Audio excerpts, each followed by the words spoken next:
నమస్తే శ్రీ సత్య న్యూస్ కి స్వాగతం. నేను పద్మావతి. వైసీపీకి రాజీనామా చేసిన మాజీ మంత్రి బాలినేని శ్రీనివాసరెడ్డి జనసేన అధినేత డిప్యూటీ సీఎం పవన్ కళ్యాణ్ భేటీ అయ్యారు. నిన్న వైకాపాకు రాజీనామా చేసిన అనంతరం బాలినేని నాగబాబుతో చర్చలు జరిపినట్టు సమాచారం.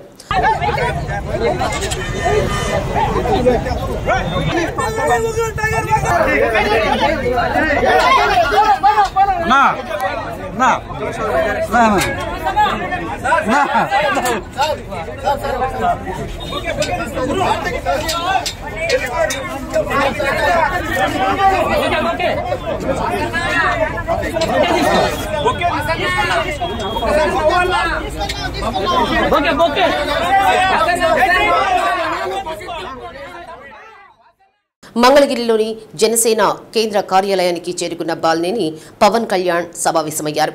త్వరలోనే ఆయన జనసేన పార్టీలో చేరనున్నారు. బాలినేని జనసేనలో చేరేందుకు డిప్యూటీ సీఎం పవన్ కళ్యాణ్ను కలుస్తారన్న సమాచారం తెలుసుకున్న వైసీపీ నాయకులు, మహిళా నాయకులు, బాలినేని అభిమానులు పెద్ద ఎత్తున మంగళగిరిలోని జనసేన పార్టీ కార్యాలయానికి చేరుకున్నారు. పవన్ కళ్యాణ్ను కలిసిన అనంతరం మంగళగిరిలోని జనసేన పార్టీ కార్యాలయం వద్ద మీడియాతో బాలినేని మాట్లాడారు. తాను పార్టీలో ఎప్పుడు చేరేది, పార్టీని వీడడానికి గల కారణాలను మీడియాకు వివరించారు. రాష్ట్ర అధ్యక్షుడు మరియు డిప్యూటీ సీఎం అయినటువంటి పవన్ కళ్యాణ్ గారిని ఈరోజు కలవటం దాదాపు మీ అందరూ కూడా తెలుసు ఎందుకు కలిశాననేది. మరి ఈరోజు పవన్ కళ్యాణ్ కలిసిన తర్వాత ఆయన పార్టీలోకి ఆహ్వానించారు. త్వరలోనే మంచి రోజు చూసి పార్టీలో జాయిన్ అవుతాం జరుగుతుంది. ఒంగోలులోనే ఈ కార్యక్రమం జరుగుతుందని కూడా తెలియజేసుకుంటా ఉన్నాం. మరి అధ్యక్షులు గారు పవన్ కళ్యాణ్ గారు ఒంగోలు రావడం జరుగుతుంది. అక్కడ మరి ప్రకాశం జిల్లాలో సంబంధించినటువంటి చాలామంది నాయకులు కూడా చేరే వాళ్ళు ఉన్నారు. కార్పొరేటర్లు, డిప్యూటీసీలు, ఎంపీపీలు అందరూ కూడా దాదాపు మరి అలాగే కార్యకర్తలు మొత్తం చాలామంది అందరూ కూడా పార్టీలో చేరడం జరుగుతుంది. మరి నేను రాజకీయంగా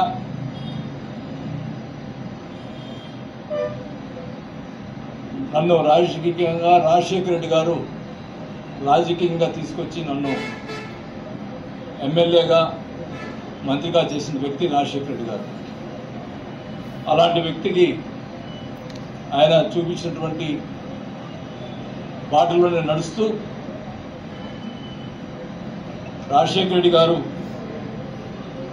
చనిపోయిన తర్వాత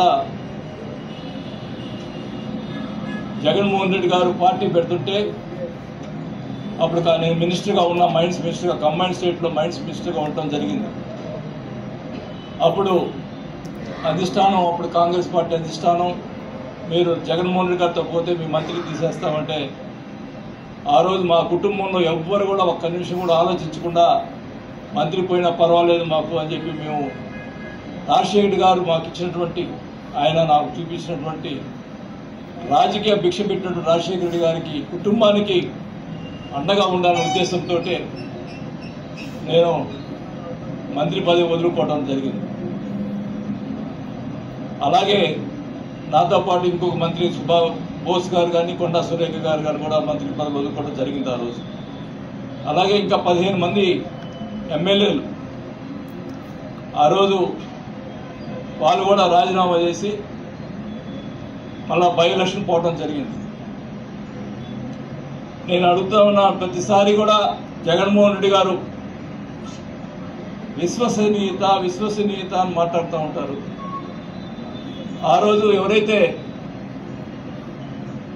17 మంది ఎమ్మెల్యేలు, మంత్రులు కానీ ఎమ్మెల్యేలు కానీ మేము ఆయన కోసం రాజకీయంగా ఆయన ఎదగాలన్న ఉద్దేశంతో ఆయన కోసం మేము రాజీనామా చేసి మళ్ళా బై ఎలక్షన్ పోయి అదే సీట్లో ప్రతిపక్షంలోనే కూర్చునే పరిస్థితిలో ఉన్నా తెలిసి కూడా మేము రాజీనామా చేసి బై ఎలక్షన్ పోయి మా డబ్బులు ఖర్చు పెట్టుకొని మేము ఎమ్మెల్యేలు అయ్యి మళ్ళా చేస్తే ఆ రోజు జగన్ గారు అన్న మాటలు ఏమిటంటే 17 మందిని కూర్చోబెట్టుకొని మీరు జీవితాంతం మా గుండెల్లో ఉంటారు, ఎప్పుడు కూడా నేను ముఖ్యమంత్రి అయితే ఈ 17 మంది మంత్రులుగా ఉంటారు, మిగతా వాళ్ళు తర్వాత అని చెప్పి మాట్లాడిన వ్యక్తి జగన్మోహన్ రెడ్డి గారు. సరే, ఆయన ఎలక్షన్లు అయిపోయినాయి, మళ్ళా తర్వాత ఎలక్షన్లు వచ్చినాయి, అన్నిటి కూడా అన్నీ చేసాం. మరి నేను అడుగుతా ఉన్న విశ్వసనీయత అంటున్నారు కదా జగన్మోహన్ రెడ్డి గారిని, మంత్రివర్గంలో ఎవరైతే త్యాగం చేసినటువంటి, నేనేదో త్యాగం చేశాను చెప్పుకోవట్లా, మిగతా 15 మంది కూడా ఉన్నారు పాపం, వాళ్ళందరినీ కూడా ఈ 17 మందిలో ఒక్కరినైనా మంత్రిగా ఉంచావా అని అడుగుతా ఉన్నా.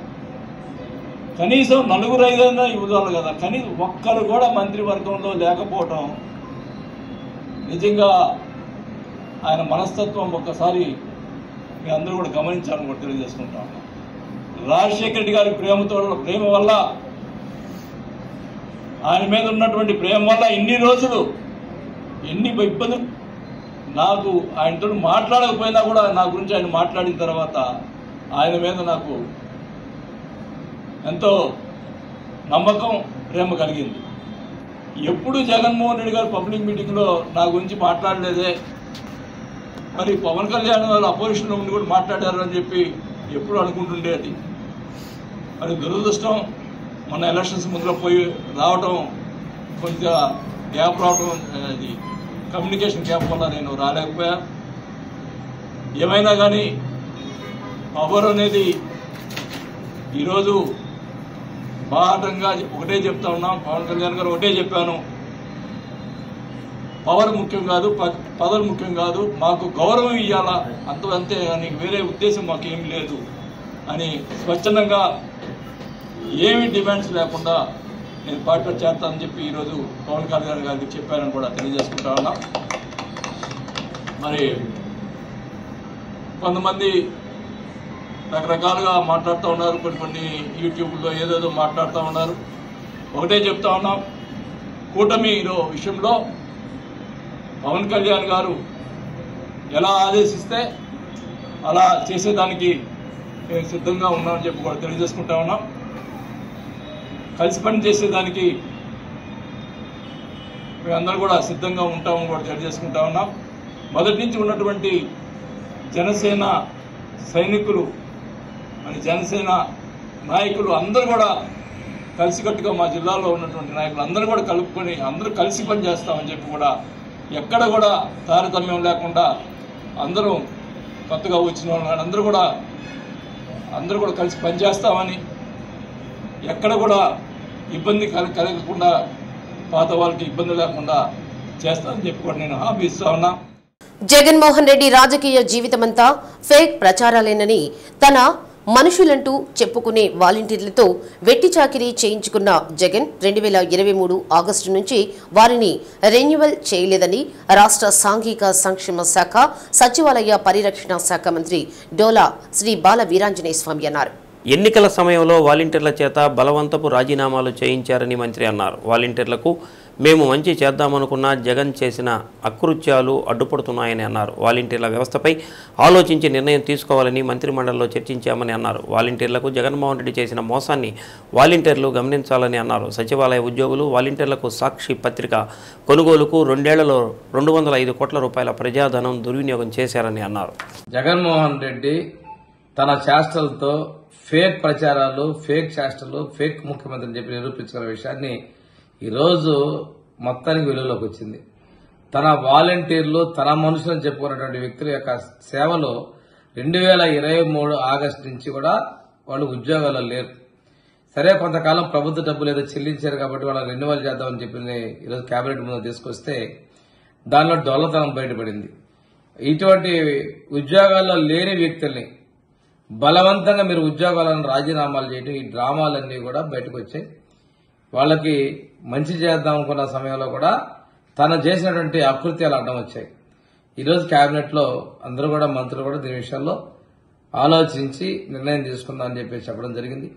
దీనికి అతను ఉద్యోగాలు లేని వాళ్ళకు కూడా నిధులు కేటాయించడం, శాలరీస్ ఇచ్చాడు. తర్వాత వాళ్ళ కార్యకర్తలు, నాయకులు పోటీపడి ఎన్నికల్లో పోటీ చేసేవాళ్ళు. మేము ఎన్నికల సమయంలో కూడా జీతాలు మేమే ఇస్తామని చెప్పేసి వాలంటీర్లకు తాయిలాలు అందించారు. ఇంకో విషయం ఏంటంటే, ఈయన తన పత్రికను ప్రమోట్ చేసుకోవాలి, వాలంటీర్లకి ఉద్యోగస్తులకి ఇది ఇస్తున్నట్టుగా చెప్పుకుంటూ సాక్షి పత్రికను కొనుగోలు చేశారు. 4 లక్షల మందికి ఉద్యోగులకి అందరూ కలిపి సంవత్సరానికి 102 కోట్ల 60 లక్షలు, అక్కడ 2 సంవత్సరాలకి 205 కోట్ల 20 లక్షల రూపాయలని ఖర్చు పెట్టినాడు. ఇది ప్రజాధనాన్ని దుర్వినియోగం చేయటం, ప్రజాధనాన్ని దొడ్డిదారిన తన యొక్క సంస్థలకు మళ్లించుకున్నటువంటి చేసింది. దీని విషయంలో కూడా ప్రజలు ఆలోచించాలి. ప్రజాధనాన్ని ఒక అసమర్థుడు ఎంత దారుణంగా మోసం చేసిన విషయాన్ని కూడా తెలియజేసుకుంటూ, ఈ విషయాలన్నింటినీ కూడా ఆయన వాలంటీర్గా ఉన్నటువంటి ఆయన మనసులను చెప్పుకున్నటువంటి వాలంటీర్లు గమనించుకోవాలని చెప్పి నేను తెలియజేస్తాను. బళ్ళారి, కడప, విజయవాడ జాతీయ రహదారి నిర్మాణ పనుల కింద జిల్లాలో చేపట్టిన భూసేకరణ ప్రక్రియను వేగవంతం చేయాలని కలెక్టర్ తమీం అన్సారియా రెవెన్యూ అధికారులను ఆదేశించారు.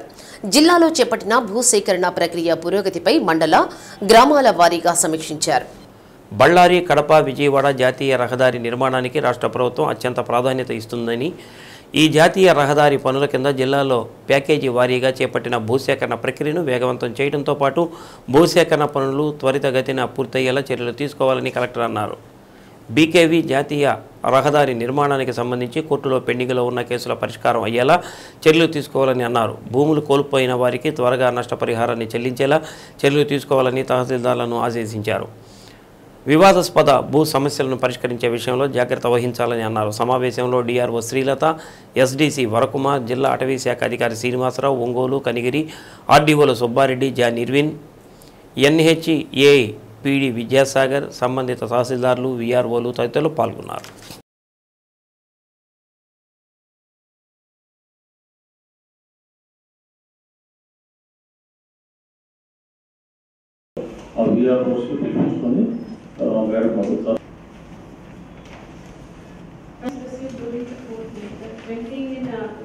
RDO or Tahsildar.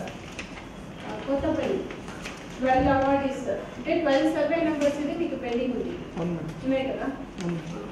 ఏంటి ఇష్యూ ఇది?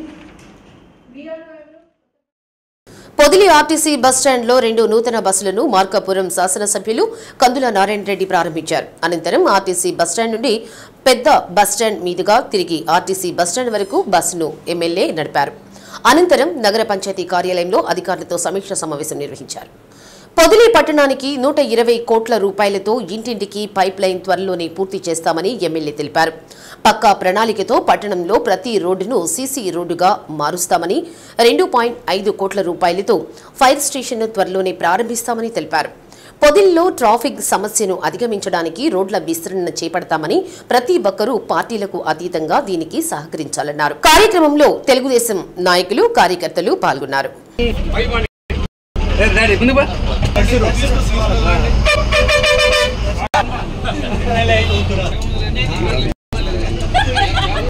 ఈరోజు శరవేగంతో ముందుకు పోయే విధంగా రహదారులన్నీ కూడా సిద్ధమవుతా ఉన్నాయి. భవిష్యత్తులో ఈ ఆంధ్ర రాష్ట్ర ప్రజలను కంటికి రెప్పలా కాపాడుకునే బాధ్యతని ఈ ఎన్డీఏ కూటమి తీసుకుంటా ఉంది.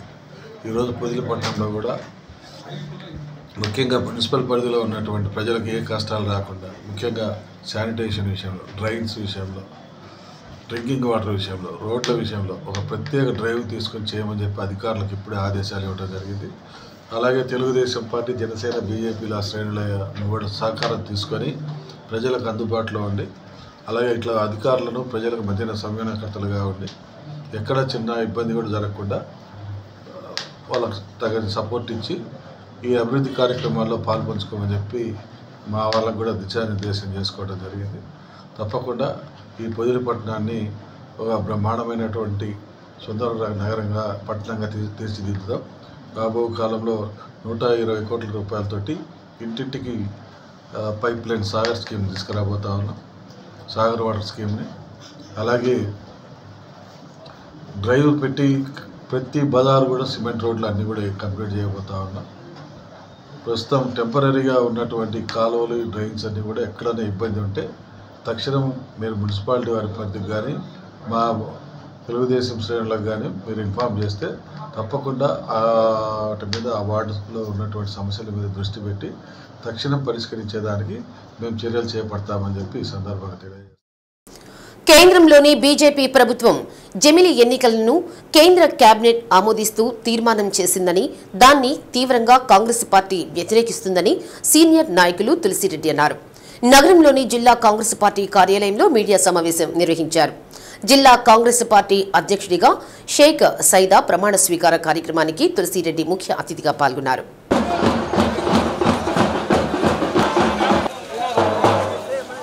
నగరంలోని లాయర్పేట, టంగుటూరి ప్రకాశం పంతులు విగ్రహం నుంచి కాంగ్రెస్ పార్టీ కార్యాలయం వరకు ర్యాలీ నిర్వహించారు. జమిలీ ఎన్నికలు గత 4-5 సంవత్సరాల నుంచి బీజేపీ నరేంద్ర మోడీ విపరీతమైన ప్రచారం చేస్తున్నారు. కానీ నిన్న జరిగిన కేబినెట్ సమావేశంలో ఆమోదించాలని ఇది సాధ్యం కాని పని అని అన్నారు. ఇది తుగ్లక్ పరిపాలనలా సాగుతుందని, ఒకవేళ జమిలీ ఎన్నికలు బలవంతాన తీసుకొచ్చినప్పటికీ ఆచరణలో సాధ్యం కాక మళ్లీ యథావిధిగా ఎన్నికలు నిర్వహించాల్సిన పరిస్థితి ఏర్పడుతుందని అన్నారు. రాష్ట్రంలో సూపర్ 6 పేరుతో అధికారంలోకి వచ్చిన ఎన్డీఏ కూటమి ఒక పథకం ప్రవేశపెట్టి 5 పథకాలలో ఫెయిల్యూర్ అయ్యారని అన్నారు. దేశంలో, రాష్ట్రంలో కాంగ్రెస్ పార్టీ బలోపేతం చేసి కేంద్రంలో రాహుల్ గాంధీని ప్రధానమంత్రి చేయటం, రాష్ట్రంలో షర్మిలారెడ్డిని ముఖ్యమంత్రిని చేయటం లక్ష్యంగా కాంగ్రెస్ పార్టీ పనిచేస్తుందని అన్నారు. ఏఐసీసీ యువతరానికి జిల్లా అధ్యక్షులను, జిల్లా కమిటీలను మార్పు చేసిందని, అందులో భాగంగా కష్టపడి పనిచేసిన సైదాకు జిల్లా అధ్యక్ష పదవి రావడం జరిగిందని అన్నారు. సైదా నాయకత్వంలో జిల్లా ఎంతో అభివృద్ధి చెందుతూ కాంగ్రెస్ పార్టీని ముందుకు తీసుకెళ్తారని ఆశిస్తున్నారని తెలిపారు.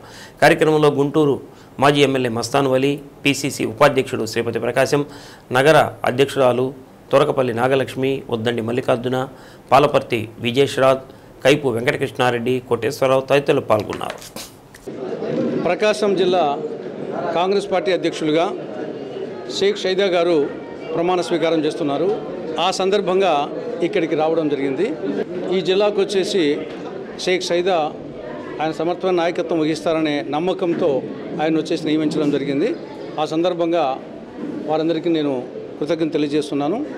సైదా గారు అలాగే నాగలక్ష్మి గారి వీళ్ళ నేతృత్వంలో అటు జిల్లాలో ఇటు నగరంలో కాంగ్రెస్ పార్టీ 3 పువ్వులు 6 కాయలుగా వర్ధిల్లుతుందని చెప్పేసి మేము ఆశాభావం వ్యక్తపరుస్తున్నాము. ఈరోజు పేపర్లలో ప్రధానమైన అంశము జమిలీ ఎన్నికలు అనేది ఒకటి ప్రధానమైన అంశంగా కనిపిస్తూ ఉంది. ఇంకా మిగతా కార్యక్రమాలను జరగాల. కానీ దీన్ని కాంగ్రెస్ పార్టీ పూర్తిగా వ్యతిరేకిస్తూ ఉంది. ఇండియా కూటమి వ్యతిరేకిస్తూ ఉంది. ఇది రాజ్యాంగ వ్యతిరేకమైన చర్య, సమాఖ్య వ్యవస్థకు వ్యతిరేకం. ఇది ఒక పిచ్చి తుగ్లక్ చర్య, ఆచరణ సాధ్యం కాదు. అమలులోకి రావడమే కష్టం. అమలులోకి వచ్చినా మళ్ళీ తిరిగి ఎన్నిక రాక తప్పదు. ఏ విధంగా మహమ్మద్ బిన్ తుగ్లక్ తన రాజధానిని ఢిల్లీ నుండి దౌలతాబాద్కు మార్చి సక్సెస్ కాక మళ్ళా దౌలతాబాద్ను ఢిల్లీకి మార్చినట్లు ఒకవేళ మోడీ ప్రభుత్వము అందరినీ ఒకవేళ ఒప్పించి జమిలీ ఎన్నికలు తెచ్చినప్పటికీ అది ఆచరణలో ఫెయిల్ అయిపోతుంది.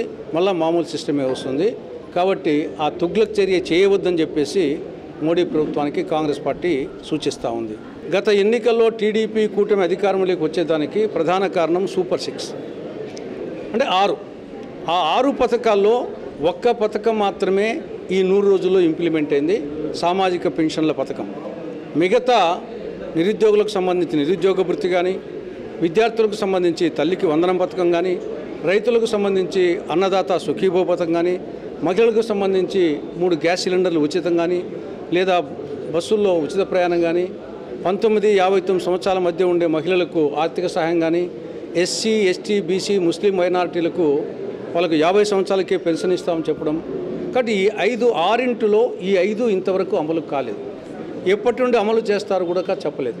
6 ఒకటి పాసు, 5 ఫెయిల్ అంటే ఇంకా ఫెయిల్ కింద లెక్క. ఒక సబ్జెక్టు ఫెయిల్ అయినా ఫెయిల్ కింద లెక్క. అలాంటిది 5 సబ్జెక్టు ఫెయిల్ అయిపోయింది 6 సబ్జెక్టులకు గాను. కాబట్టి ఇది ఫెయిల్యూర్ గవర్నమెంట్. ఇంకా ఆల్రెడీ జగన్ ప్రభుత్వం వచ్చేసి జగన్ పార్టీ ఫెయిల్ అయింది కాబట్టి దాన్ని పంపించేశారు. ఈ పార్టీని ఈ ప్రభుత్వాన్ని పంపిస్తారు. కాబట్టి మా లక్ష్యం, కాంగ్రెస్ పార్టీ లక్ష్యం 3. 1 2026 ఫిబ్రవరిలో, మార్చిలో స్థానిక ప్రభుత్వాలకు ఎన్నికలు జరగబోతున్నాయి. జిల్లా పరిషత్తు, మండల పరిషత్తు, గ్రామ పంచాయతీలు, మున్సిపాలిటీస్, కార్పొరేషన్లు. ఈ ఎన్నికల్లో ఒక నిర్ణయాత్మకమైన పాత్ర పోషించే విధంగా మేము సీట్లు గెలవడము, కొన్ని సందర్భాల్లో మేమే అధికారంలోకి రావడము, లేదా మా సహకారంతో తప్ప మిగతా వాళ్ళ అధికారంలోకి రాని పరిస్థితి కల్పించడం అనేది 1. రెండవది, కేంద్రంలో కాంగ్రెస్ పార్టీ అధికారంలోకి రావడం, రాహుల్ గాంధీ ప్రధాని కావడం, అది జరగాలంటే పార్లమెంట్లో మెజార్టీ సీటు రావాలి. ఆ పార్లమెంట్ సీట్లలో ఒంగోలు పార్లమెంటు సీటు కూడా ఉండాలి. కాబట్టి ఒంగోలు పార్లమెంటు సీటు గెలవాలి, కేంద్రంలో కాంగ్రెస్ అధికారంలోకి రావాలి, రాహుల్ గాంధీ ప్రధాని కావాలి. ఇది 2వ లక్ష్యం. 3వ లక్ష్యం, రాష్ట్రంలో కాంగ్రెస్ పార్టీ అధికారంలోకి రావాలి, శ్రీమతి వైఎస్ షర్మిలారెడ్డి గారు ముఖ్యమంత్రి కావాలి. ముఖ్యమంత్రి కావాలంటే మెజార్టీ ఎమ్మెల్యేలు కావాలి. అది కావాలంటే ఈ జిల్లాలో వచ్చేసి మెజార్టీ ఎమ్మెల్యే సీట్లు రావాలి. ఆ మెజార్టీ ఎమ్మెల్యే సీట్లు వచ్చేదానికి కృషి చేస్తాం. కాబట్టి ఈ 3 లక్ష్యాలతో మేము కృషి చేయడం జరుగుతుంది.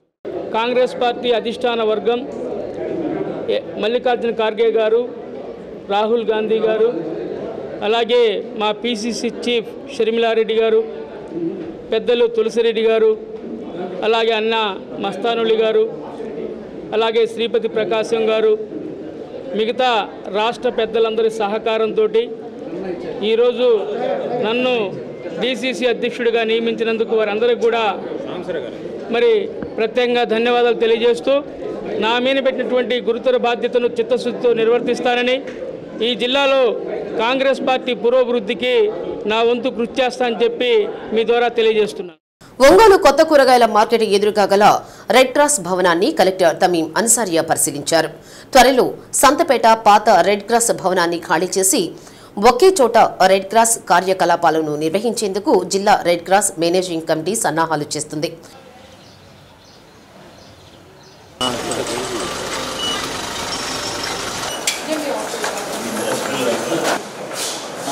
ఈ సందర్భంగా రెడ్ క్రాస్ను సందర్శించిన కలెక్టర్ తమీం అన్సారియాకు కార్యకలాపాలు, మిషనరీ, జీతభత్యాల గురించి పవర్ పాయింట్ ప్రెజెంటేషన్ ద్వారా రెడ్ క్రాస్ చైర్మన్ ప్రకాష్ బాబు తెలిపారు.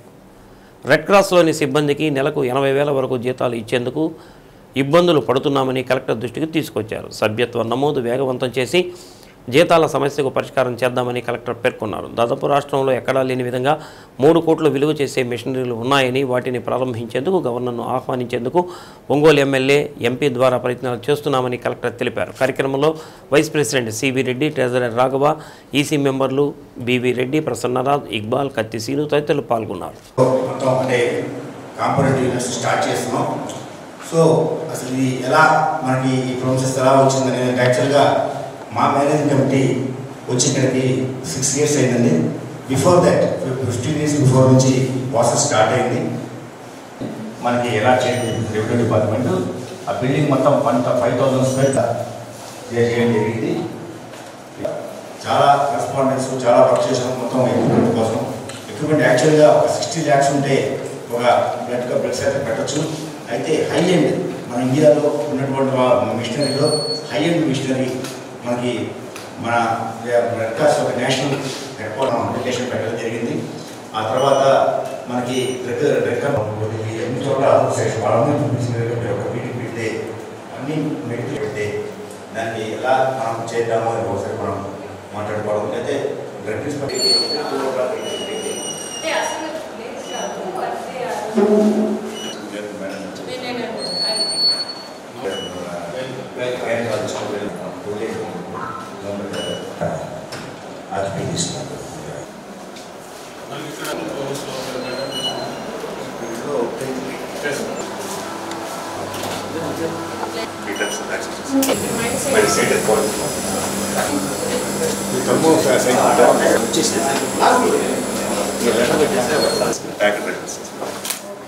component separate plasma this is 200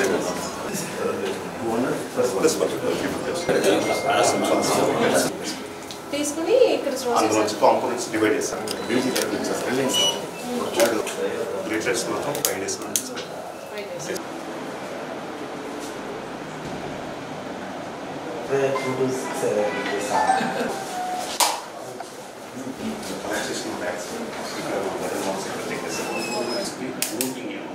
దాంట్లో రియాక్షన్స్ ప్రిపేర్ చేసి ఎందుకంటే దాంట్లో స్పెసిఫిక్ కంపాటబుల్ కావచ్చు.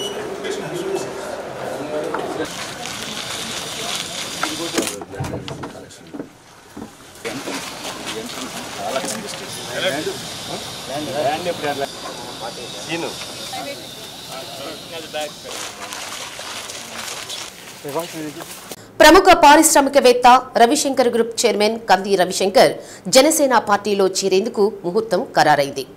ఈ నెల 22వ తేదీన జనసేన పార్టీ రాష్ట్ర కార్యాలయంలో పార్టీ అధినేత డిప్యూటీ సీఎం పవన్ కళ్యాణ్ సమక్షంలో జనసేన తీర్థం పుచ్చుకొనున్నారు. 22వ తేదీ ఉదయం ఒంగోలులోని రవిప్రియ మాల్ నుండి ఆయన అభిమానులతో కలిసి మంగళగిరికి బయలుదేరి వెళ్లేలా ఏర్పాట్లు చేస్తున్నట్లు తెలిపారు. రవిశంకర్ వియ్యంకుడు పొన్నూరు మాజీ ఎమ్మెల్యే కిలారు రోసే కూడా పార్టీలో చేరనున్నారు. కాపు సామాజిక వర్గానికి చెందిన కంది రవిశంకర్ ఒంగోలు నివాసి, ప్రముఖ పారిశ్రామికవేత్త. టీవీఎస్ ఏజెన్సీతో పాటు నగరంలో రవిప్రియ మాల్తో పాటు రాష్ట్రంలోనే అత్యంత ప్రతిష్టాత్మకమైన Sai Vishnu villas Chaturvatika gated villa ప్రాజెక్టును చేపట్టి వ్యాపారవేత్తగా జిల్లా ప్రజలకు సుపరిచితులు. రాజకీయ ప్రజాప్రతినిధులతో బంధుత్వం, సన్నిహిత సంబంధాలు కలిగి ఉన్న వ్యక్తి. ఒంగోలులో కాపు సామాజిక వర్గానికి అత్యంత ఆప్తుడు. జిల్లాలో ప్రముఖ వ్యాపారవేత్తగా గుర్తింపు కలిగిన కంది రవిశంకర్ జిల్లాలోని ప్రజాప్రతినిధులతో సత్సంబంధాలు కలిగి ఉన్నారు. రాజకీయ వివాదాలకు దూరంగా ఉంటారు. సేవా గుణం కలిగిన వ్యక్తి. ఆపదలో ఉన్నవారికి సహాయ సహకారాలు అందిస్తూ దాతృత్వం చాటుకుంటారు. అలాంటి వ్యక్తి జనసేన పార్టీలోకి వస్తుండటంతో కంది రవిశంకర్ ప్రొఫైల్ చూసిన జనసేన అధిష్టానం, కూటమి పార్టీల పెద్దల నుండి సానుకూలత స్పందన వచ్చింది. దీంతో కంది రవిశంకర్ జనసేనలోకి రావడం ముహూర్తం ఖరారైంది. ఈ నెల 22వ తేదీన పార్టీ అధినేత పవన్ కళ్యాణ్ సమక్షంలో జనసేన పార్టీ కండువా కప్పుకొనున్నారు. జిల్లా విద్యాశాఖ అధికారి సుభద్రపై అవినీతి ఆరోపణలు వెల్లువెత్తుతున్నాయి. ఇటీవల విజయవాడ వరద ప్రాంత ప్రజలకు సహాయ కార్యక్రమాలలో భాగంగా విద్యాశాఖ వసూలు చేసిన డబ్బుపై లెక్కలు చెప్పాలంటూ తెలుగునాడు ఉపాధ్యాయ సంఘం జిల్లా అధ్యక్షుడు మన్నం శ్రీనివాసరావు ఆరోపించారు. విద్యాశాఖ అధికారి అవినీతిపై విచారణ జరపాలని పై అధికారులకు ఫిర్యాదు చేయడంతో ఆర్జేడీ లింగేశ్వరరెడ్డి విచారణకు శ్రీకారం చుట్టారు. జిల్లా విద్యాశాఖకు అవినీతి మరక అంటుకుంది. వరద బాధితుల కోసం వసూలు చేసిన డబ్బులకు లెక్కాపత్రం లేదని వివరాలు అడిగితే కాకి లెక్కలు చెబుతున్నారని మన్నం శ్రీనివాసరావు ఆరోపించారు. ఒంగోలు సర్వశిక్ష అభియాన్ కార్యాలయంలో జరిగిన విచారణలో ఆర్జేడీని కలిసి వినతిపత్రం అందజేశారు. జిల్లా వ్యాప్తంగా ప్రభుత్వ, ప్రైవేటు పాఠశాలల నుండి భారీ ఎత్తున డబ్బులు వసూలు చేశారని, ఇంతవరకు వాటికి సంబంధించిన వివరాలు గోప్యంగా ఉంచారని ఆరోపించారు. లక్షల రూపాయలు వసూలు చేశారని వారు ఆరోపిస్తూ ఉండగా డీఈఓ సుభద్ర మాత్రం ప్రతి రూపాయికి తన దగ్గర ఆధారాలు ఉన్నాయని, వాటిని విచారణ అధికారికి అందజేస్తారని పేర్కొన్నారు. ప్రతి ఉపాధ్యాయుడు ఇచ్చిన డబ్బుకు రసీదు నా దగ్గర ఉందని సాక్ష్యాధారాలతో విచారణ అధికారికి అందజేస్తారన్నారు. తెలుగునాడు ఉపాధ్యాయ సంఘం ఆరోపించిన నేపథ్యంలో సక్రమంగా విచారణ జరిపి తప్పుంటే విద్యాశాఖ కమిషనర్కు అందజేస్తానని ఆర్జేడీ తెలిపారు. ఇటీవల జరిగిన ఉపాధ్యాయ దినోత్సవంలో డబ్బులు తీసుకుని ఉత్తమ ఉపాధ్యాయ అవార్డులు ఇచ్చారని ఆరోపించడం కోసమెరుపు. ఈరోజు ప్రధానంగా ఒక ఉపాధ్యాయ సంఘం, తెలుగునాడు ఉపాధ్యాయ సంఘం అనే సంఘము కొన్ని ఆరోపణలు అనేది చేసి ఉన్నారు. డిఓకి సంబంధించి, డిఓ ఆఫీస్కి సంబంధించి ఇర్రెగ్యులారిటీస్ ఉన్నాయని, తర్వాత ఇది వరద బాధితులకు సంబంధించి కలెక్షన్ ఏదో కొన్ని లక్షలు వసూలు చేశారని, మిస్యూజ్ అయినాయని ఇవన్నీ కూడా ఇచ్చి ఉన్నారు. అదేవిధంగా డెప్యుటేషన్ల పైన ఆఫీసులో డెప్యుటేషన్ అనాథరైజ్గా చేస్తున్నారు అనేది ఒక ఆరోపణ. కాబట్టి వీటన్నిటికి సంబంధించి ఎంక్వైరీ చేసి కమిషనర్ గారు రిపోర్ట్ పంపిస్తారు. అంటే ఇప్పుడు ఎంక్వైరీ చేస్తున్నాం కదా, ఎంక్వైరీ చేసిన తర్వాత ఆ రిపోర్ట్ అనేది బేసింగ్ ఆన్ ఎవిడెన్స్, వాళ్ళ ఎవిడెన్స్లు వాళ్ళ దగ్గర ఏముండదో చూసి రికార్డు ప్రకారం ఏమున్నాయి, నిజమా కాదని తేల్చి ఇప్పుడు కమిషనర్ గారు పంపిస్తారు. చేస్తారు, చేయాలి కదా. ఇప్పుడు ఆరోపించిన వాళ్ళు చేయాలా, నిరూపించుకునే వాళ్ళు చేయాలా, బోత్ సైడ్ ఉండాలి. ఇంకా రాలేదు కదా, చేస్తారు. మీరేనా? ఆయన దగ్గర ఉండి ఆయన దగ్గర తీసుకుంటాం, వెరిఫై చేస్తామని రికార్డు పరంగా అన్ని పరంగా వెరిఫై చేసి రిపోర్ట్ అనేది కమిషనర్ గారు. మన ప్రకాశం జిల్లా విద్యాశాఖ అధికారిగా నేను ఫిబ్రవరి నెలలో జాయిన్ అయ్యాను. ఫిబ్రవరి నెలలో జాయిన్ అయినప్పటి నుంచి ఈ మంత్ ఎండింగ్ వరకు కూడా మనం రకరకాలైనటువంటి చాలా మెయిన్ వర్క్స్లో అటెండ్ అవుతూ వచ్చాము.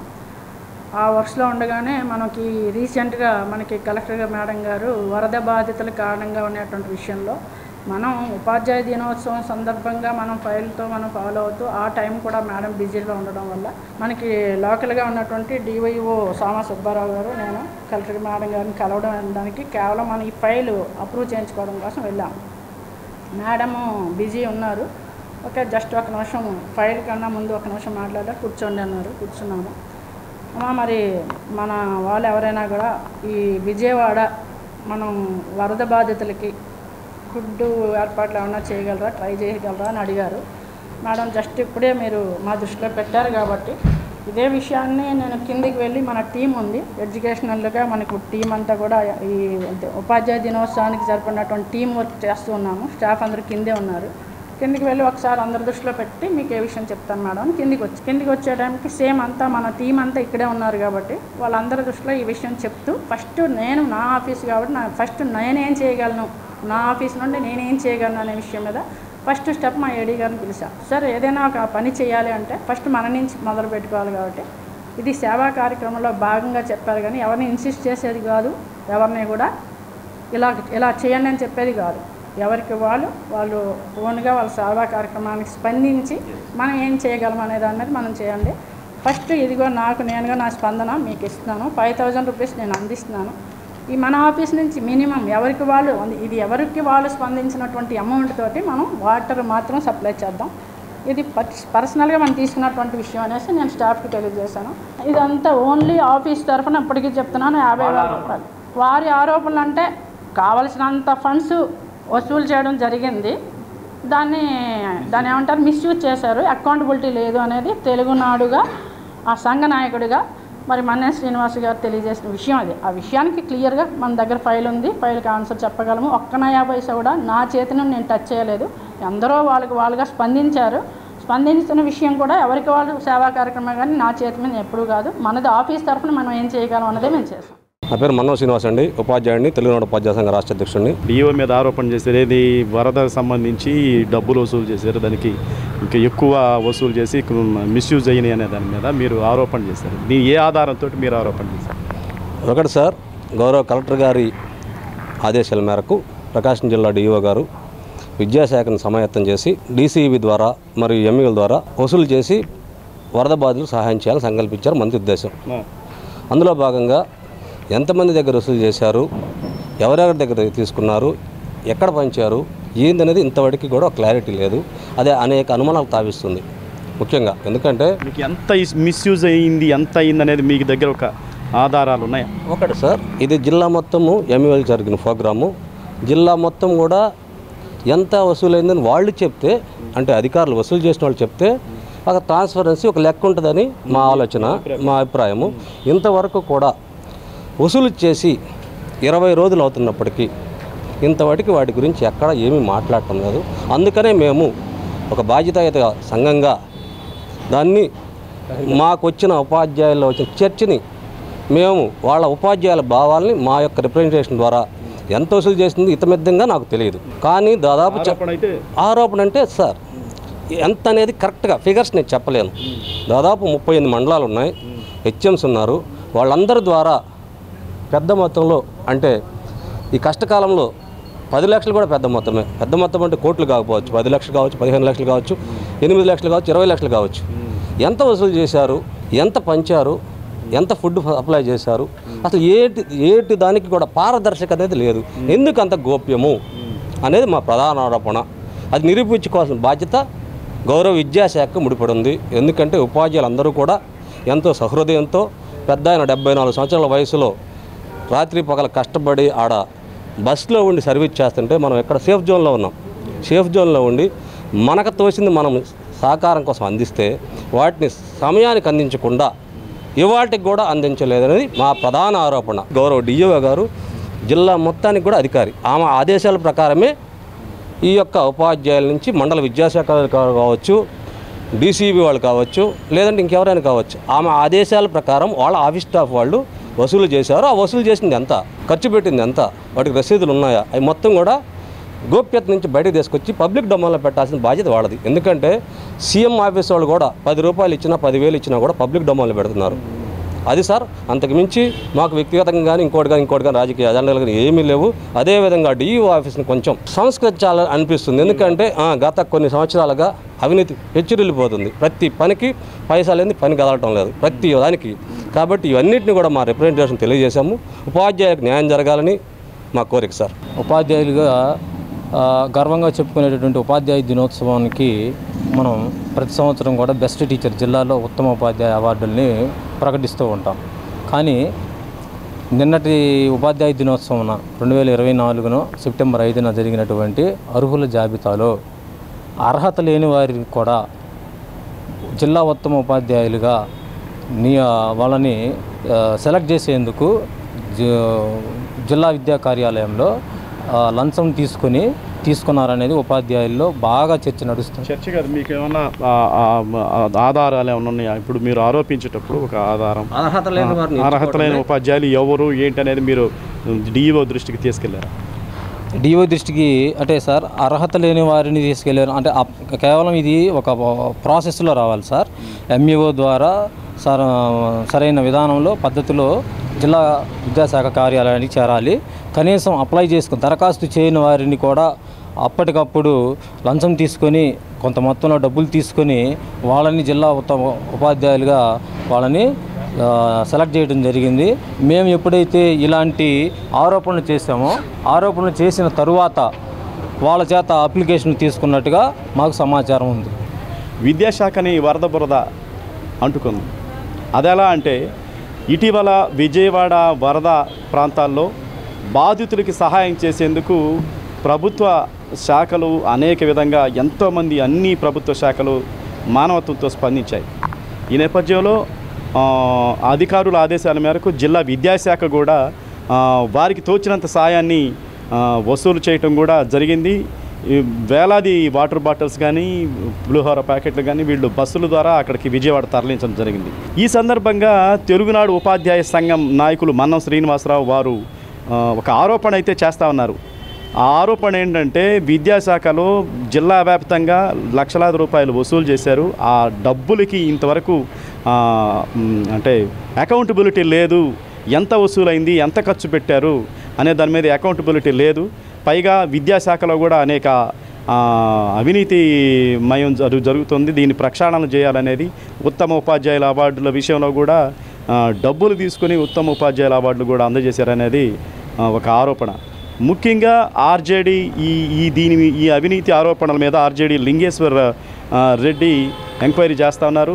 వారి ప్రధాన మెసేజ్ ఏంటంటే ఈ ఆరోపణలు ఏదైతే నిజమైతే వీరి మీద ఖచ్చితంగా శాఖాపరమైన చర్యలు తీసుకొని రాష్ట్ర కేంద్రానికి ఫిర్యాదు చేస్తాము, కమిషనర్కి ఫిర్యాదు చేస్తాము.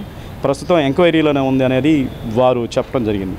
ఏదేమైనా ఈ ఎంక్వైరీలో అవినీతి ఆరోపణలు నిజమవుతాయా లేదనేది వేచి చూడాల్సిందే. వీడియో జర్నలిస్టు నాగేంద్రతో శరత్ శ్రీ సత్యం.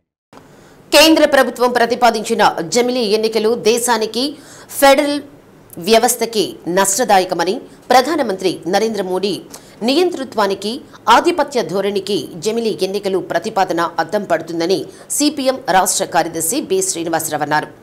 కుట్రపూరితమైన ఇటువంటి నిర్ణయాన్ని కేంద్ర ప్రభుత్వం ఉపసంహరించుకోవాలన్నారు. ఒంగోలు సిపిఎం కార్యాలయంలో మీడియా సమావేశం నిర్వహించారు. దేశంలో జమిలీ ఎన్నికల ప్రతిపాదన కేంద్ర ప్రభుత్వం దుర్మార్గమని పేర్కొన్నారు. ఈ ఎన్నికల వల్ల మోడీకే లబ్ధి చేకూరుతుందని, తనను తాను ఒక నియంతగా బయట ప్రపంచానికి చూపించేందుకు మోడీ కుట్ర చేస్తున్నారన్నారు. 2024 ఎన్నికలు ప్రజలలో అనుమానాలు రేకెత్తించాయని, మళ్లీ జమిలీ ఎన్నికల పేరుతో పెద్ద కుట్రకు తెరలేపుతున్నారన్నారు. విశాఖ స్టీల్ ప్లాంట్ను సెల్కు అప్పగించాలని దాదాపుగా సంవత్సరం నుండి పోరాటం చేస్తున్న కార్మిక నాయకులపై కూటమి నాయకులు అవాకులు చవాకులు పేలుతున్నారని విమర్శించారు.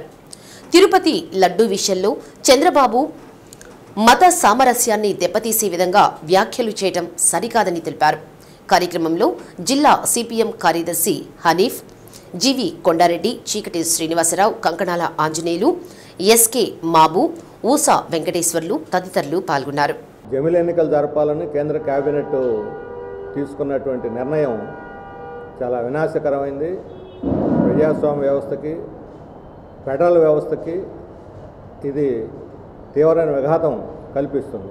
రాష్ట్రాల హక్కులను హరించి మొత్తం ఒకే దేశం ఒకే ఎన్నికలు నినాదం కాస్త ఒకే దేశం ఒకే నాయకుడుగా రూపాంతరం చెంది ఏకవ్యక్తి నియంతృత్వానికి ఇది దారితీస్తుంది. మోడీ తన ఆధిపత్యాన్ని దేశం మీద రుద్దటానికి ఎదురు లేకుండా తనను తాను ఒక నియంతగా దీన్ని దేశాన్ని అణగదొక్కటానికి ఇది ఒక పథకం ప్రకారం చేసినటువంటిది. ఎందుకంటే మన దేశం ఒక వైవిధ్యభరితమైంది. అనేక రాష్ట్రాలు ఉన్నాయి, అనేక భాషలు ఉన్నాయి, అనేక జాతులు ఉన్నాయి, అనేక కులాలు మతాలు ఉన్న దేశంలో పార్లమెంట్ ఎన్నికలు, అసెంబ్లీ ఎన్నికలు, లోకల్ బాడీ ఎన్నికలు దేనికి విడివిడిగా జరిగితే ప్రజాస్వామ్య వ్యవస్థ బలంగా ఉంటుంది. ఇప్పుడు అన్నిటినీ ఒకసారి జరుపుతామని మధ్యలో రాష్ట్ర ప్రభుత్వాలు కూలిపోతే వాటికి మళ్ళీ ఎన్నికలు పెట్టి ఆ మిగతా కాలం వరకు వాళ్ళు ఉంటారట. అంటే 3 ఏళ్ల తర్వాత ప్రభుత్వం మారిపోతే మళ్ళీ ఎన్నికలు పెడితే ఇంకో 2 సంవత్సరాలే దాని ఆయుష్. అంటే అప్పుడేమవుతుంది? ఈ 2 సంవత్సరాలకు మరి ఎంత ఖర్చు అవుద్ది?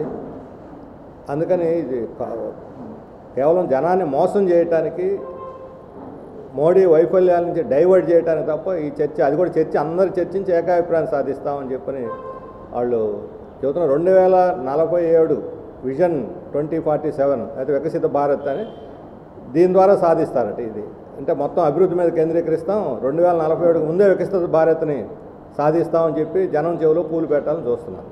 ఇంతకుముందు ఏం చెప్పారు? పెద్ద నోటు రద్దు చేస్తున్నాం, బ్లాక్ మనీ అంతా అడ్రస్ లేకుండా పోద్ది అన్నారు. పోయిందా? కాశ్మీర్లో 370 ఆర్టికల్ ఎత్తేస్తున్నాం, ఉగ్రవాదం నామరూపాలు లేకుండా పోతుందన్నారు. పోయిందా? ఇంకా పెరిగింది. ఈరోజు బ్లాక్ మనీ పెరిగింది. మన ఎన్నికల్లో వేల కోట్ల రూపాయలు ఎక్కడి నుంచి వచ్చింది పంచడానికి? బ్లాక్ మనీ కాదు. ఇంతకుముందు మీద ఎన్నికల్లో డబ్బు పంపిణీ పెరిగిందా తగ్గిందా అందరికీ తెలుసు. డబ్బు పంపిణీ పెరిగింది. మరి డబ్బు అంతా ఎక్కడి నుంచి వచ్చింది? బ్లాక్ మనీ ఆగిపోతే.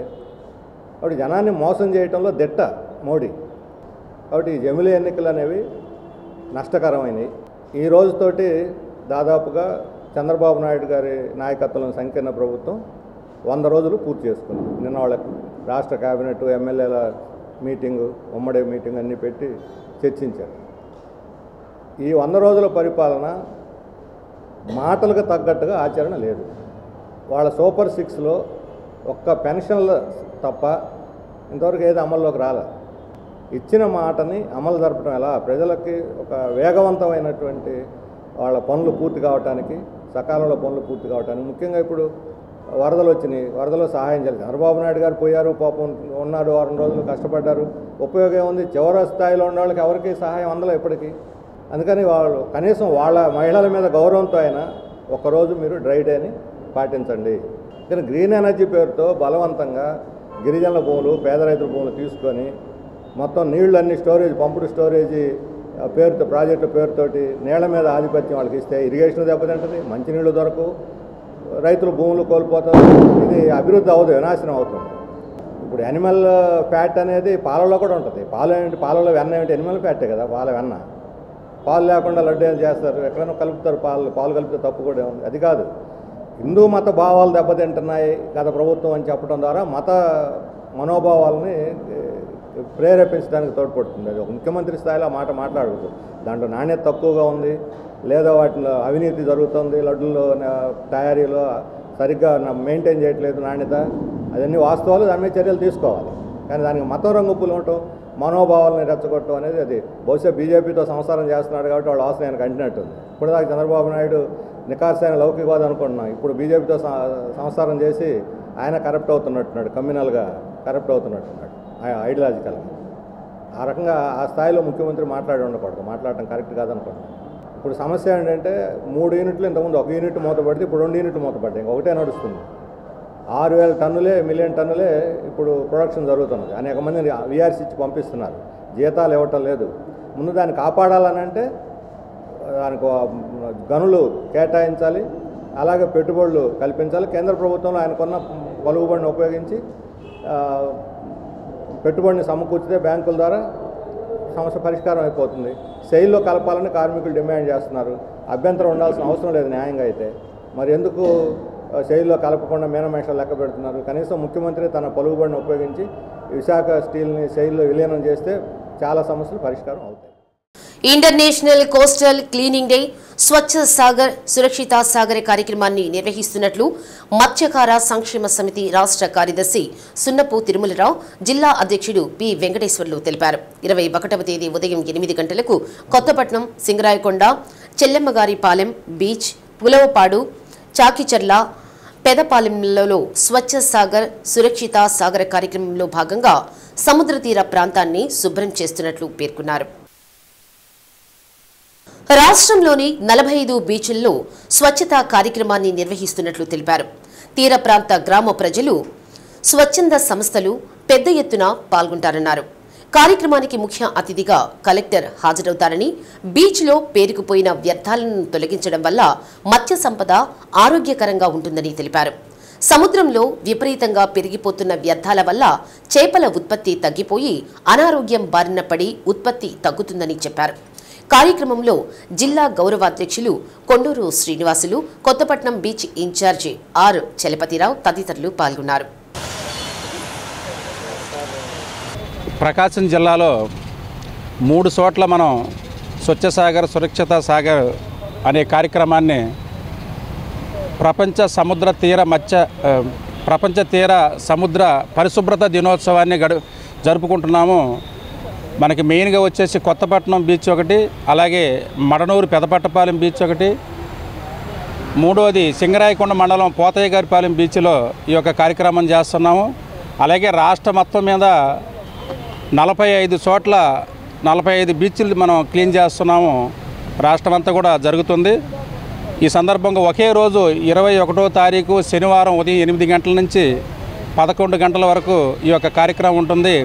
ఈ యొక్క కార్యక్రమానికి కేంద్రానికి సంబంధించిన ఇన్కాయిస్ సంస్థ వాళ్ళు కూడా మనతో టైఅప్ అయి ఉన్నారు. అలాగే ministry of health, government of India వీరు ఉన్నారు. ఆంధ్రప్రదేశ్ మత్స్యశాఖ మరియు కోస్టల్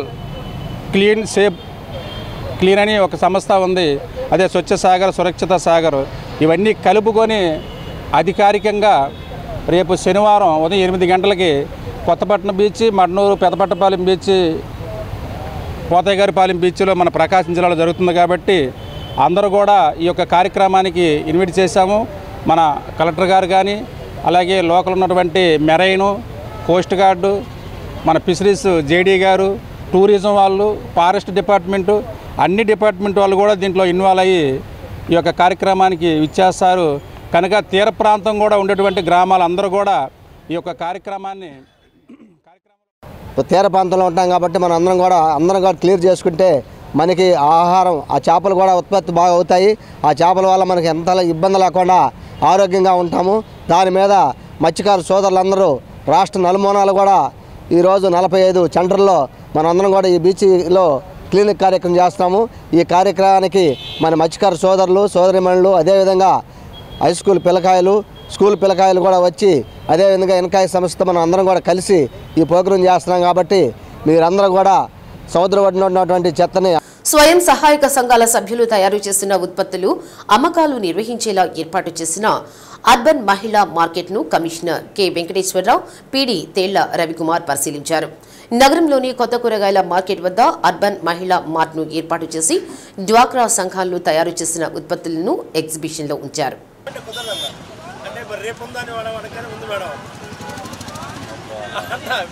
నెలకొకసారి అర్బన్ మహిళా మార్కెట్ను ఏర్పాటు చేసి దాని ద్వారా తక్కువ ధరకు ప్రజలకు అవసరమయ్యే ఉత్పత్తులను అందించడం జరుగుతుందన్నారు.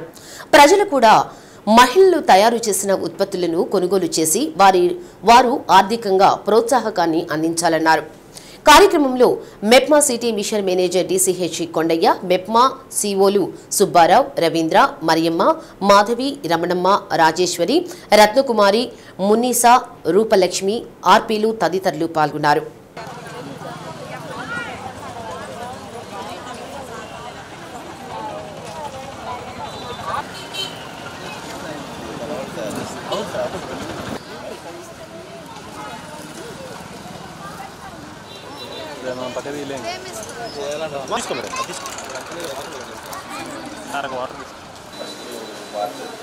అవును సార్,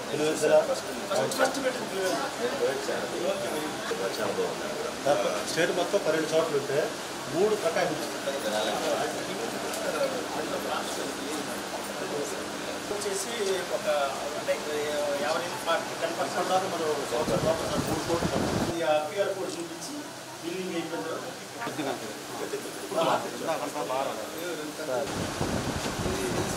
ఈ రెండే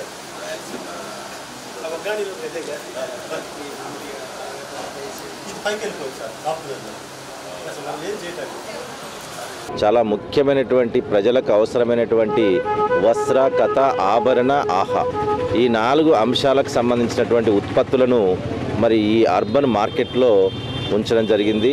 మెప్మా మార్ట్ కూడా ఉంది. రెగ్యులర్గా అక్కడ కొన్ని ఐటమ్స్ అమ్ముతూ ఉంటారు. దాంతోపాటుగా ప్రతి నెల ఈ 4 అంశాలకు సంబంధించినటువంటి ఉత్పత్తులన్నీ మహిళలు స్వయంగా తయారు చేసుకొని మరి అమ్మటం చాలా ఆనందదాయకము. దీనివల్ల వాళ్ళకు ఉపాధి రావటమే కాకుండా ఆర్థికంగా ఈ మహిళా ఆర్థిక స్వావలంబనకు ఇది ఉపయోగపడే విధంగా ఉంది. అందుకని మా మెప్మా పీడి గారి యొక్క రిక్వెస్ట్ మేరకు వీరికి ప్రతి నెల ఒక రోజున ఒక ఫిక్స్డ్ డేట్ చేసి, అలాగే ఎక్కడైతే మార్కెట్ చాలా అనుకూలంగా ఉందో అలాంటి ప్రాంతం ఒకటి చూపించమని అడుగుతున్నారు. అందువల్ల అలాంటి ఒక ప్రదేశాన్ని ఫిక్స్డ్గా ఉంచుతూ ప్రతి నెల ఒక ఫిక్స్డ్ డేట్లో ఈ మహిళలందరికీ కూడా మెప్మా అర్బన్ మార్కెట్ ద్వారా వారి యొక్క ఉత్పత్తులకు మార్కెటింగ్ చేసేటువంటి అవకాశాలను మేము పరిశీలిస్తున్నాం.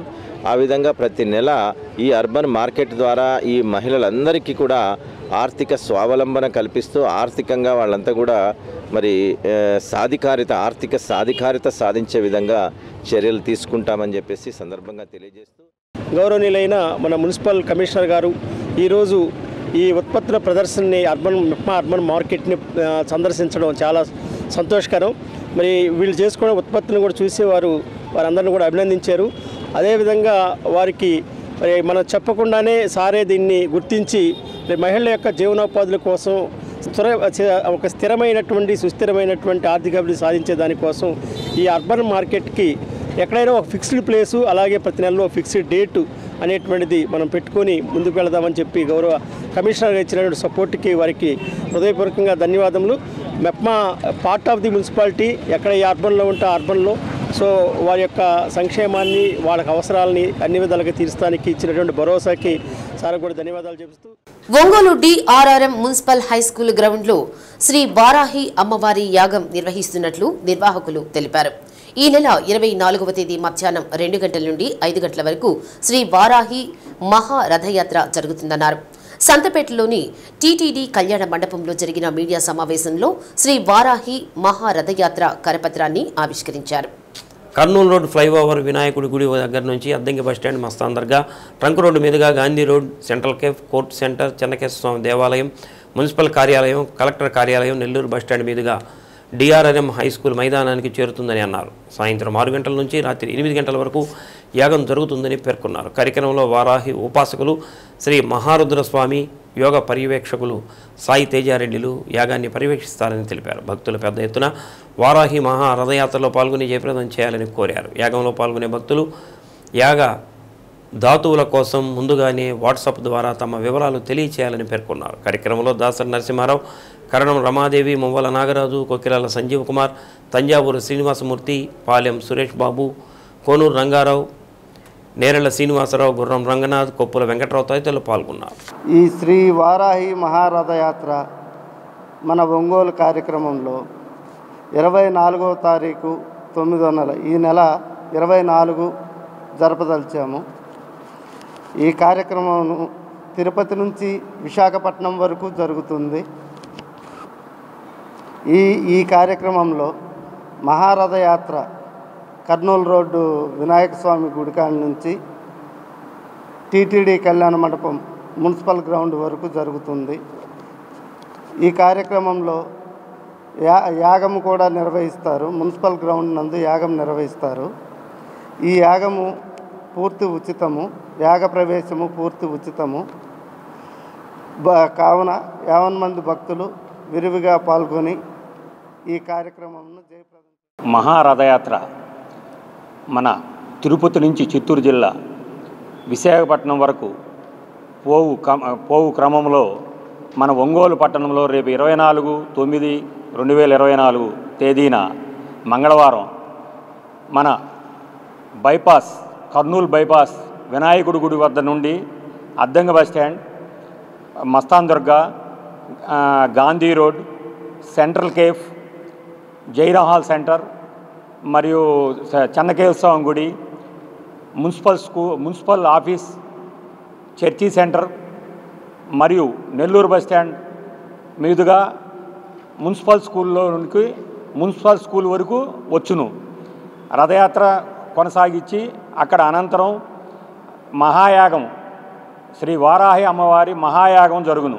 ఇది పూర్తిగా ఉచితంగా భక్తులందరూ పాల్గొని ఈ యాగాన్ని రథయాత్రను జయప్రదం చేస్తూ వచ్చి ఇక్కడ 7 గంటలకు జరగబోవు యాగం నందు పాల్గొని జయప్రదం చేయవలసిందిగా ప్రతి ఒక్కరిని ప్రార్థించుతున్నాం.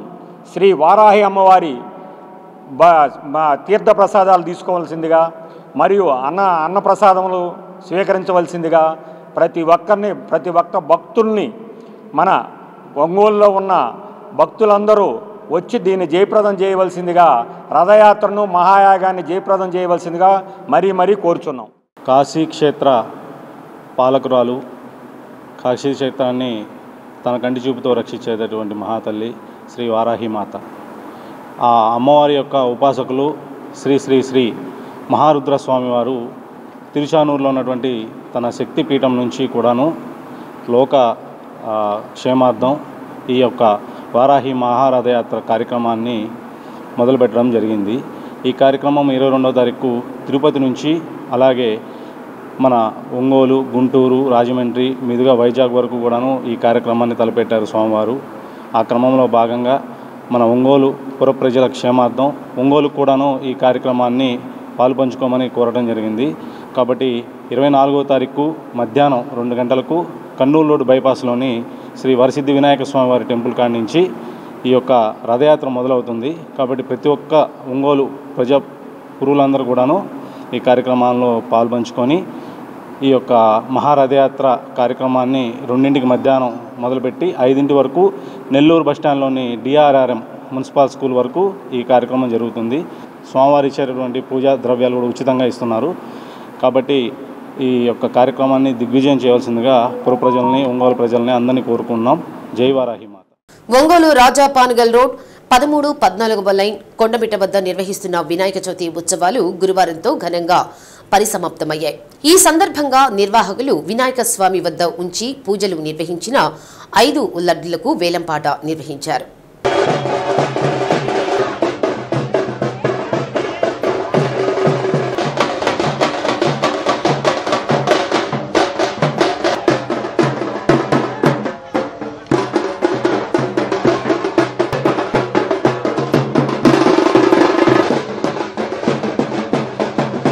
స్వామివారిని మేళా తాళాలు, మంగళ వాయిద్యాలు, డప్పు ప్రదర్శనల నడుమ నిమజ్జనోత్సవానికి ఊరేగింపుగా తీసుకెళ్లారు. కార్యక్రమంలో భాగంగా మహిళలు సాంప్రదాయ దుస్తులను ధరించి కోలాట నృత్యాలను చేశారు. కార్యక్రమంలో గలగల శ్రీనివాసరావు, తుపాకుల సుబ్బారావు, గర్రే వెంకట్రావు, గర్రే శ్రీనివాసరావు, గలగల సురేష్ కుమార్, గలగల పవన్ కుమార్, అడపనాటి మలకయ్య, అడపనాటి సురేష్ బాబు, పసుపులేటి శ్రీను, పసుపులేటి శ్రీరామ్మూర్తి, గలగల వెంకటేశ్వర్లు, గలగల వేణుగోపాల్ వర్మ తదితరులు పాల్గొన్నారు.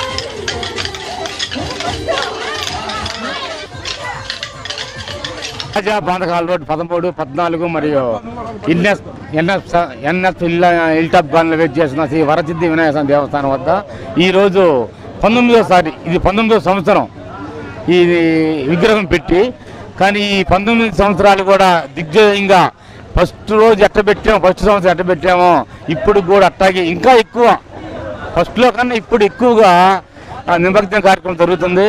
అట్లాగే నవరాత్రులు కూడా అంతకన్నా ఫస్ట్లో కన్నా బాగా జరిగాయి, బాగా జరుగుతాయి కూడా. ఇంకా అలాగే మహిళలు సుజాత కోట సుబ్రహ్మణ్యం గారు 28,000కు పాడారు.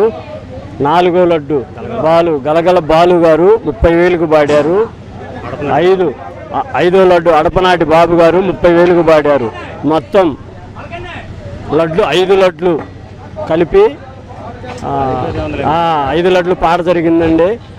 దిగ్విజయంగా 19 సంవత్సరాల నుంచి ఈ విగ్రహం దగ్గర కార్యక్రమాలు బ్రహ్మాండంగా జరుగుతున్నాయి.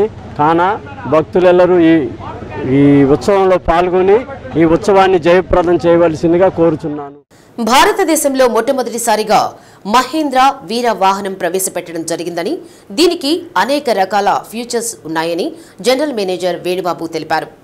నగర పరిధిలోని మహేంద్ర షోరూంలో మహేంద్ర ట్రాలీ వాహనాన్ని ప్రారంభించారు.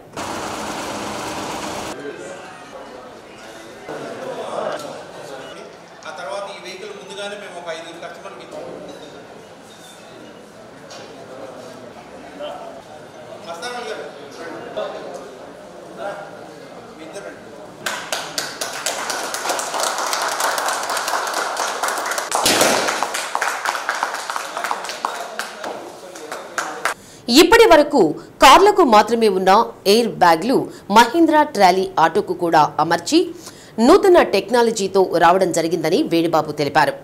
ఒక్క మహీంద్రాకి ఇది సాధ్యమైందన్నారు. 1 లీటర్ 18.5 కిలోమీటర్లు వస్తుందని, దీనికి పవర్ విండోస్, టచ్ స్క్రీన్, 1.5 టన్నులు, 1.6 టన్నుల బరువు మోయగల సామర్థ్యం ఈ ఆటోకు ఉంటుందని తెలిపారు. వాహన కొనుగోలుదారులు మహీంద్రా షోరూం వారి వీర వాహనాలను కొనుగోలు చేయాలని సూచించారు. కార్యక్రమంలో sales manager Anil, CEO Arun, సిబ్బంది, కస్టమర్లు పాల్గొన్నారు.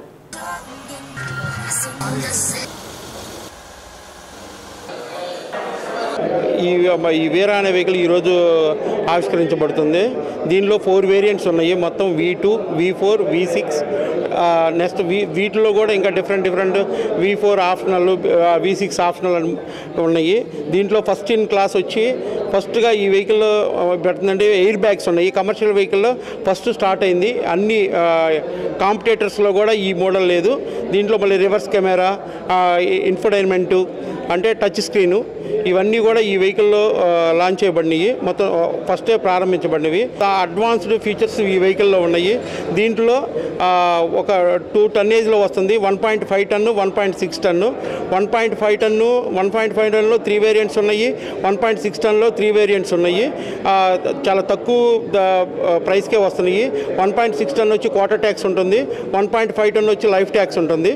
ఇది 18 to 19 కిలోమీటర్స్ పర్ అవర్ వస్తుంది. ఇది పర్ లీటర్ వస్తుంది. వాళ్ళందరికీ కస్టమర్లు కూడా మేము ఇంట్రొడ్యూస్ చేస్తున్నాము. బండి పరంగా మాకు ఇబ్బంది లేదు. బండి పరంగా మాకు మైలేజ్ కానీ అంతా బాగానే ఉంది. మీరు ఎంత టన్నేజ్ చేస్తారు? మేము టన్నేజ్ 8 టన్నుల దాకా వేస్తాం. మాకు బండి బాగానే ఉంది. అన్ని బళ్ళ కంటే ఈ బండి డిఫరెంట్గా ఉందా? డిఫరెంట్ ఏం లేదు. అన్ని బళ్ళ కాడికి డిఫరెంట్గా ఉందనే కదా చెబుతుంది. మీరు ఇంతకుముందు ఏ వెహికల్ ఉన్నారు? నాది లైలాండ్ ఉంది. దోస్తు. దానికి దీనికి ఏంటి వేరియేషన్ ఉంది. అది తేడా. ఇదేమో క్విక్గా ఉంది బండి. మహీంద్రా వాడిది పికప్ బాగుంది. పికప్ అది బాగుంది. మాకు దాని పికప్ కానీ వేరియేషన్ కానీ బాగుంది. డీజే బాక్స్లు కూడా ఆల్రెడీ మేము డీజే బాక్స్లు యూజ్ చేసి వెహికల్ని వాడుతున్నాం కూడా. ఫిట్ చేసి మొన్న వినాయక చవితి ప్రోగ్రాలకి పికప్ కానీ ఒకవేళ ఏదైనా వెనక బ్యాక్ లోడ్ వేసి లేవటం కానీ అట్లా అనేది ఏం లేదు. లైలాండ్ కానీ టాటా ఇంట్రా కన్నా కానీ బాగుంది మాకు. ఫీచర్స్ వచ్చేసి అంటే మేము తీసుకున్న వచ్చేసి అప్కమింగ్ మోడల్ ఏం కాదు, బేసిక్ మోడల్ మేము తీసుకుంది. ఇప్పుడు వచ్చిన అప్డేట్ వెర్షన్కి మా దానికి కొంచెం వేరియేషన్ ఉంది. అంటే దాన్ని కూడా సెట్ చేసుకోవచ్చు కావాలంటే. సీసీ కెమెరా అవన్నీ మేము అది అదనంగా వెర్షన్ పికప్ కానీ మైలేజ్ కూడా 19 దాకా వస్తుంది మాకైతే. నాకైతే రెస్పాండ్ బాగానే ఉంది. నేను టన్నేజ్ కూడా వచ్చేసి 3 దాకా వేస్తాను సార్. అయితే మటుకు నాకు స్పీడ్ కానీ ఏదైనా కానీ ఎమ్మంటే గేర్ సిస్టమ్ కూడా సర్వీసింగ్ కూడా చాలా తొందరగా వాళ్ళు రియాక్ట్ అవ్వటం కానీ నాకు ఏదైనా ఇబ్బంది అయినా కూడా ఎమ్మనే ప్రొసీడ్ అవుతున్నారు. నాకైతే ఎటువంటి ఇబ్బంది లేదు. వెహికల్ కూడా బాగుంది. చాలా నెంబర్ 1 వెహికల్ సార్. బాగుంది. ఎయిడ్స్ పై ప్రతి ఒక్కరూ అవగాహన కలిగి ఉండాలని ఎస్ఐ కె రఫీ అన్నారు. హెల్ప్ స్వచ్ఛంద సంస్థ ఆధ్వర్యంలో మేదరమిట్ల సెయింట్ అల్ట్రా నాట్ స్కూల్లో అవగాహన కార్యక్రమం నిర్వహించారు. హెల్ప్ స్వచ్ఛంద సంస్థ డైరెక్టర్ బివి సాగర్ అధ్యక్షతన జరిగిన కార్యక్రమాన్ని ఎస్ఐ ప్రారంభించారు. యువత చెడు అలవాట్లకు బానిసలు కాకుండా సమాజానికి ఉపయోగపడే పౌరులుగా ఎదగాలని పేర్కొన్నారు. కార్యక్రమంలో కౌన్సిలర్ సానం శ్రీనివాసరావు, పాఠశాల ఉపాధ్యాయులు Aseervadam, Radha, D Bhargav, K Krishnaveni, K Durga, Suvartha, Naomi, Sharada తదితరులు పాల్గొన్నారు. మన లైఫ్కి మనం తీసుకునే ప్రికాషన్స్ అన్నమాట. అర్థమవుతుందా? మన లైఫ్కి మనం తీసుకునే ప్రికాషన్స్.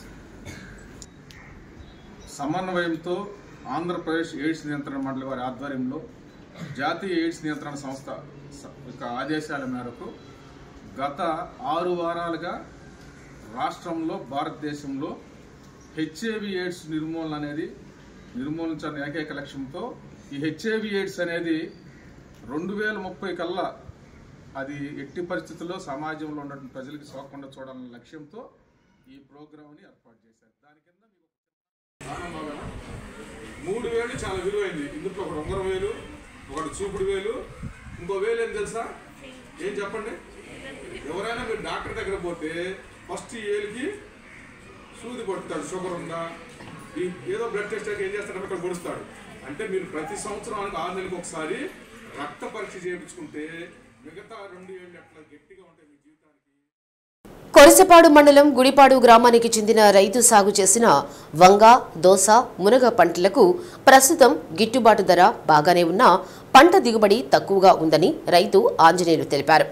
గతంతో పోల్చుకుంటే మార్కెట్ రేటు నిలకడగానే ఉందని పేర్కొన్నారు. వర్షం లేకపోవడం వల్ల పంట దిగుబడి తక్కువగా ఉందని తెలిపారు. ఇదే విధంగా ధరలు స్థిరంగా ఉంటే రైతులు కోలుకుంటారన్నారు.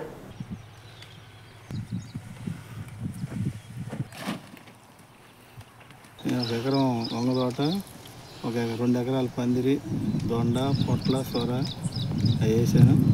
బెండ 1 ఎకరం వేసాను. బెండ మొన్నటిదాకా 350 కానీ ఇప్పుడు 100 రూపాయలకి వచ్చి మళ్ళీ డౌన్ అయింది పూర్తిగా. వంకాయలు 350 నుంచి 400 దాకా ఉన్నాయి. కాదు దిగుబడి తక్కువగా ఉంది. దోసకాయలు మరి బస్తా 200 లెక్క మరీ పడగొట్టారు. సొరకాయ 15 రూపాయలు, పొట్లకాయలు 200 అమ్ముతున్నారు. గోరు చిక్కుడుకాయలు కూడా 300 దాకా అమ్ముతున్నారు. ప్రస్తుతం ఈ రేట్లు ఆశాజనకంగానే ఉన్నాయి, కాకపోతే దిగుబడి తక్కువగా ఉంది. సింగరకొండ వద్ద శ్రీరమ్యం ఫౌండేషన్ సప్తాక్షరి పీఠం ఆధ్వర్యంలో నిర్మాణంలో ఉన్న 72 అడుగుల శ్రీ రామనామ స్తూపం వద్దకు ఏర్పేడు శ్రీ వ్యాసాశ్రమ పీఠాధిపతులు అసంగానంద స్వామివారు వేంచేశారు. ముందుగా స్వామివారిని మంగళ వాయిద్యాలతో కమిటీ సభ్యులు భక్త బృందం తీసుకొచ్చారు. తదుపరి భక్త బృందం హనుమాన్ చాలీసా పారాయణం చేశారు.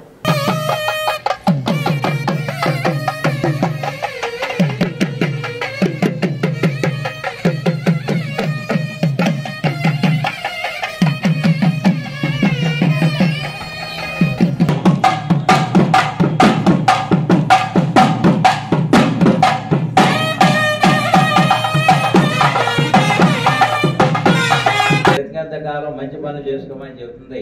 కాబట్టి జీవితంలో అన్నిటికంటే మంచి పని ఏదంటే రాముల వారి యొక్క ఈ స్తూపానికి సేవ. రా అంటే పాపాలు పోతున్నాయి, మా అంటే పోయిన పాపాలు రావు. రామ అంటేనే మన జీవితం ధన్యమైపోద్ది.